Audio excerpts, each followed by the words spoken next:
Jnanam Paramam Dheyam. Knowledge is supreme.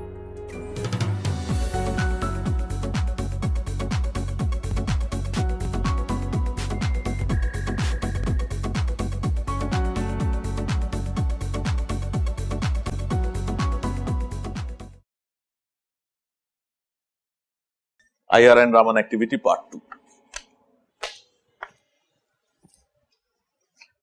Okay. So far we have established that the condition for IR activity is that the normal mode of vibration must belong to the same symmetry species as either X or Y or Z. Okay. We can go back to D3H and discuss it. Before that, since we already have this C2V open in front of us, do we remember what are the normal modes of vibration of water? What are the symmetries of normal mode of vibration of water? Symmetric stretch, where does it belong? A1.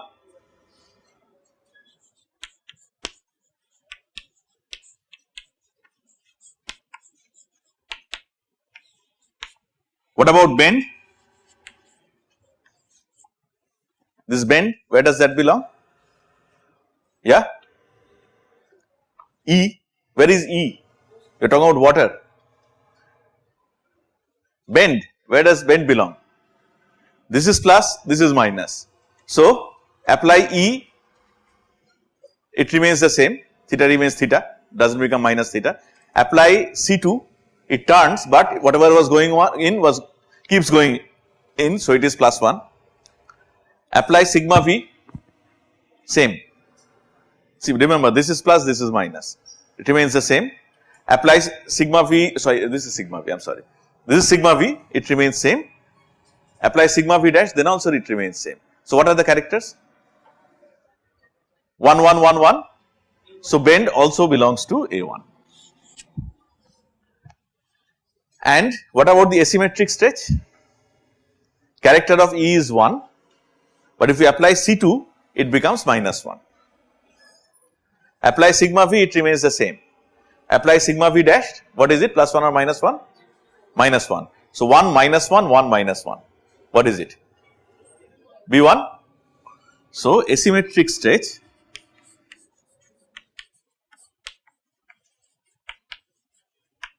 is B1. So, now let us see, the rest of it is very simple. A1 is the symmetry species to which Z belongs, right. So, my condition for IR activity is satisfied, right, right or wrong. What is the condition for IR activity? That the normal mode must have the same symmetry as one of the Cartesian coordinates. So, if you look at symmetric stretch or if you look at bend, then they belong to the same symmetry species as Z. So, are they IR active or are they IR inactive? Active, right.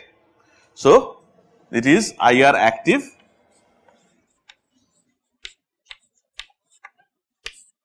and we say it is Z polarized. What is the meaning of Z polarization? Of course, I think you are not strangers. This term polarization is not new to you as far as light is concerned. You know what polarized light means, right. So, what we are saying here is that if unpolarized light is incident on your sample, then only the Z component of the light should be absorbed. X component, Y component should not be absorbed as far as the symmetric stretch and bend are concerned. That is the meaning of Z polarized. It only absorbs the Z component of the light, alright. What about asymmetric stretch B1, is it IR active? Yes or no? And what is the polarization? Polarization X, right. So, it is IR active and X polarized.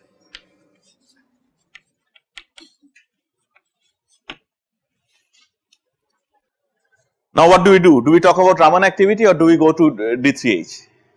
What do you want to do?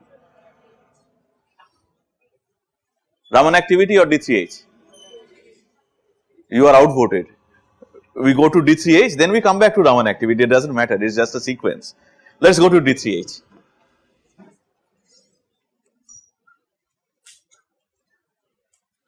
Well, the problem is I have been foolish enough to erase what I had written about D3H, so I have to write again. So if I go to BF3, which is a D3H molecule, please remind me what were the normal modes? We had A1 dash, that was symmetric stretch, we can say, right? Is it IR active? Should it be IR active? No, right? Because X, Y, Z do not belong to the totally symmetric representation here. So, here for the first time we encounter something that is IR inactive. What was the condition for IR activity in a diatomic molecule? That the dipole moment must change, right? Actually, it is the same condition, okay, but we have kind of formulated it in the language of symmetry, and what we say is that it must have the same symmetry as one of the Cartesian coordinates, that is the coordinate along which the dipole moment changes. That is what it really means. So, symmetric stretch actually does not cause any dipole moment change, isn't it? Does the dipole moment change? No. Bond moments, do they change? Bond moments, BF bond moments. Bond moments, if you look at one bond, forget about the other two, that should change, but they are at 120 degrees to each other, so vector sum is 0. So, dipole moment does not change. So, we are not saying anything that is divorced from what we know already, okay, we are just formulating it in a language that is convenient for us. So, A1 dash symmetric stretch is IR inactive. What was the other one we got? A2 double dash, right, doming motion. A2 double dash is doming. Is it IR active? And what is the polarization? A2 double dash, IR active, Z polarized. IR active, Z polarized. Oops.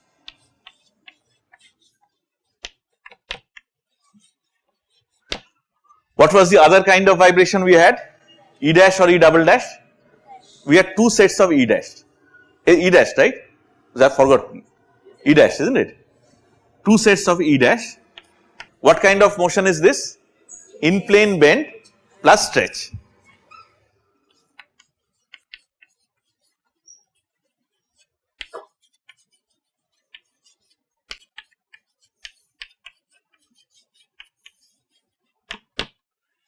IR active or IR inactive?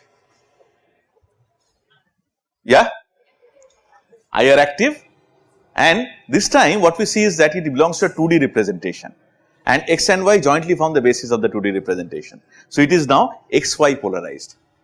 It will absorb X component as well as Y component of light. It will not absorb Z component of light.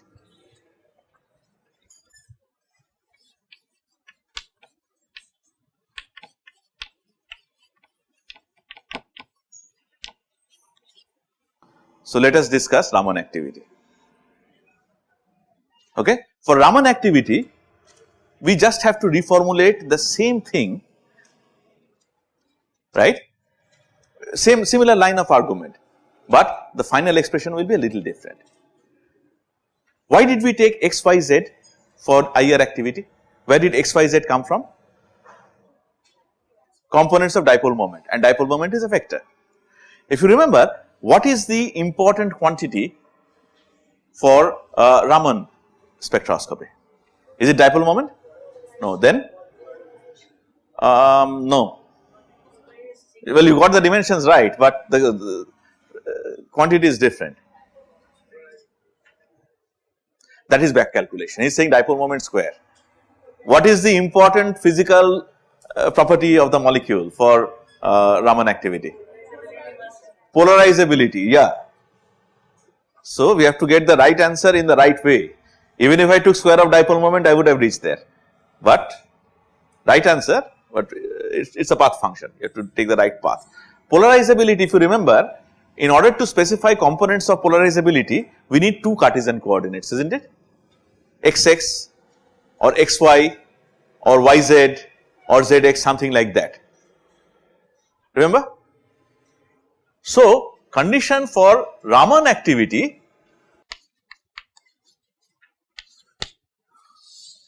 well, dipole moment in transition moment integral will be something like psi 2 xy or whatever it is, I can write alpha delta, where alpha and delta are x, y or z, psi 1. You already know what is psi 1, what is psi 2. Psi 1 is v equal to 0 wave function, so totally symmetric. Psi 2 is v equal to 1 wave function, same symmetry as the normal mode. So, what does it boil down to? What is the condition for Raman activity? Psi must have the same symmetry, we will just write same symmetry as alpha delta, right, where alpha and delta can be xx. So, what we are saying is it must have same symmetry as some quadratic function of the Cartesian coordinates, can be x square, y square, z square, xy, yz, zx. So, x square, y square, z square, xy, yz, zx. Okay. Now, let us go back and let us since we have the D3H character table open in front of us, let us do D3H first. What was the first one? A1 dash, symmetric stretch. IR inactive, is it Raman active? A1 dash, it has x square plus y square and it has z square. So, quadratic function of Cartesian coordinate has the same symmetry as this normal mode. So, it is Raman active. So, even though you do not see it in IR spectrum, you will see it in Raman spectrum.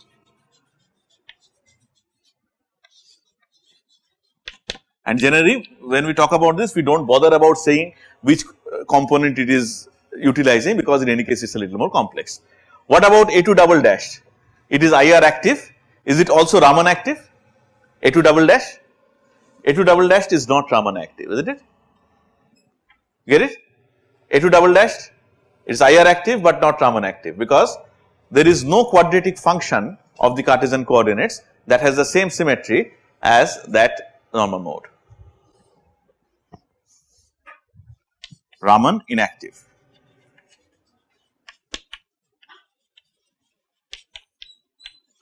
And what about the E dash vibrations? E dash vibrations means in plane, bend and stretch.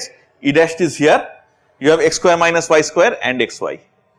So, same symmetry as some quadratic function of Cartesian coordinates. So, that is also Raman active.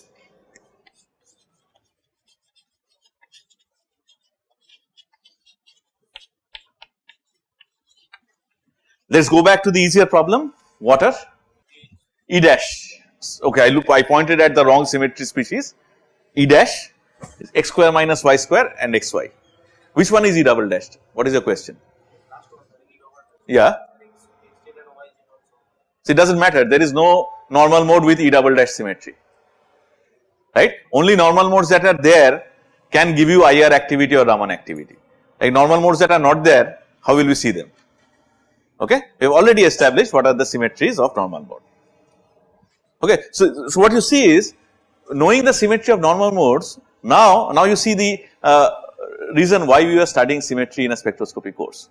Because for a polyatomic molecule, if you know the symmetry of the normal mode, you can right away, looking at the character table, you can say what is the whether it is IR active, Raman active or not. Okay. Shall we take C2V? A1 is IR active, is it Raman active? Is A1 Raman active? Are we all convinced? Convinced? Raman active? IR plus Raman active. What is the next vibration? Well, there are two A1 vibrations, right? And the B1 vibration is IR active. Is it also Raman active? Yes. So, in water you see all the three normal modes are IR active as well as Raman active. In BF3 or carbonate D3H 4 atomic molecule, you see that there is one mode that is IR active as well as Raman active. You have something that is IR active and Raman inactive, and your third one which is it IR active? Yeah, IR active as well as Raman active. Moreover, the polarizations are different. So, this is why IR and Raman spectroscopy are so useful for chemists. Well, chemistry students here have this CH 521 course next semester, where what you will do is you will study interpretative spectroscopy, right. So, where you will see that looking at the spectrum you should be able to identify the compound. This is the basis, okay. So, what you see is by looking at IR and Raman spectra, you can kind of have an idea of which molecule it is, okay. If you build a little further upon that, you reach for the concept of group frequencies. But let me tell you that when you talk about group frequencies, that is only an approximate picture. When you say 1750 is the carbonyl stretch, it is not, it may not always be only carbonyl stretch. Other motion might have some contribution to it. It depends on what kind of normal mode is it, alright, fine. That being said, let me make one more point, something that many of you, those of you who have studied BSc know already. We will just prove it.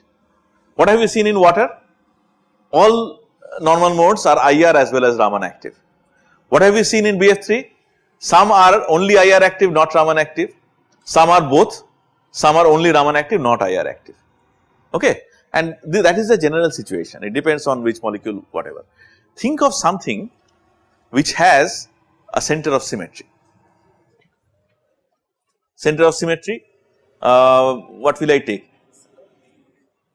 CO2 is, we will come back to CO2 afterwards, because CO2 is an infinite point group also. Let me demonstrate what I am trying to say using a simpler situation. We will come to CO2 after that. D6H, does it have a center of inversion? It does, right? Right. Now think of course, we have not worked out the symmetries of normal modes yet. But one thing you should see here is that since there is a center of inversion, look at where X, Y, Z belong. Z belongs to A2U, X and Y belong to E1U. It is not very difficult to understand that whenever there is a center of inversion, X, Y, Z will always belong, will always have Ungerede asymmetry, right. Forget about everything else, think of the center. X, Y, Z will always have Ungerede asymmetry, right. -1, character will be -1 for the C2, for the inversion operation. But what about XY? What about YZ? What about Z square? What about X square minus Y square? Will they not always have Gerede symmetry? Character of Ungerede is -1 with respect to inversion, right. So, you take another Ungerede and multiply, -1 into -1 becomes +1. So, all quadratic functions of Cartesian coordinates will necessarily have Gerede symmetry, and that is manifested here. Look at this, x square plus y square z square, it is A1g, xz yz E1g, x square minus y square and xy jointly form the basis of E2g. Is the point made? So, Cartesian coordinates will always have Ungerede symmetry if there is point of inversion. Their quadratic functions will always have Gerede symmetry, right. And where are we leading? We are leading to that east is east and west is west and never the twain shall meet. Something that is Ungerede cannot be Gerede. In fact, when I say it like that, it sounds idiotic, doesn't it? Of course, something that is Ungerede will never be Gerede. That is why it is called Ungerede, not Gerede. And something that is Gerede will not have Ungerede symmetry. Okay? It is so obvious that it sounds stupid, right? But that is a fact.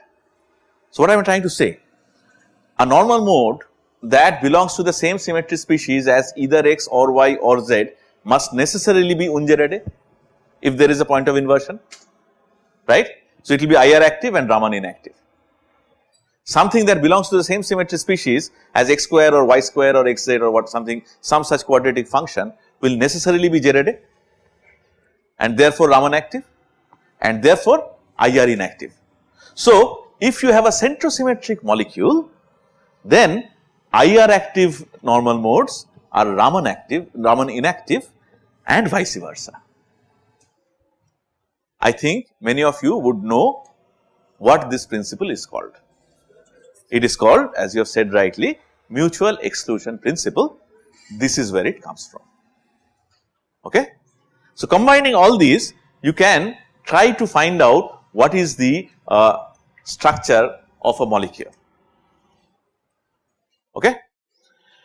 So, what I will do is, as we will stop here today.